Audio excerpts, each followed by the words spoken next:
கல்வி அமைச்சர் அன்பில் மகேஷ் பொய்யாமொழி அவர்கள் விஜயா அவர்களை கலாய்த்து வந்து பேசியிருக்காங்க.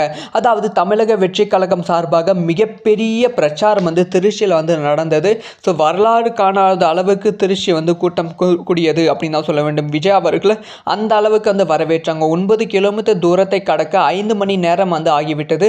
அந்த அளவுக்கு விஜய் அவர்கள் பயங்கரமாக வந்து பாப்புலாரிட்டி வந்து இருந்தாங்க. இந்த சமயத்தில் வந்து விஜயா அவர்கள் வந்து அன்பில் மகேஷ் பொய்யாமொழி அவர்கள் பயங்கரமாக வந்து கலாய்ச்சி பேசியிருக்காங்க.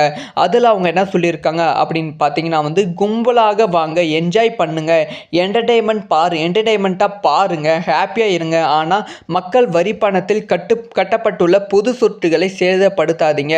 நேற்று அரசு செயிட் முஸ்தர் பள்ளியின் மேற்கூரை உடைத்து கழிவறையை வீணடிச்சுட்டு போயிட்டீங்க அப்படிங்கிற குற்றச்சாட்டை சொல்லியிருக்காங்க. அது மட்டும் இல்லாமல் நிறைய இடத்த வந்து சேதப்படுத்தியிருக்கீங்க திருச்சியில் உங்களோட கூட்டத்தினால வந்து.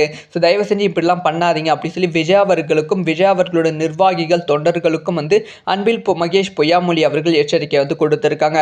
அது மட்டும் இல்லாமல் அவரோட ஸ்பீச் அதுக்கப்புறமா அவர் வந்து நீங்கள் சொன்னீங்களே செஞ்சீங்க அப்படி சொல்லி பல கருத்துக்கள் வந்து சொல்லியிருக்காங்க. அதை பற்றி என்ன நினைக்கிறீங்க அப்படின்னு கேட்டதுக்கு மகேஷ் பொய்யாமொழி அவர்கள் எந்த விதமான பதிலும் சொல்லாமல் போயிருக்காங்க.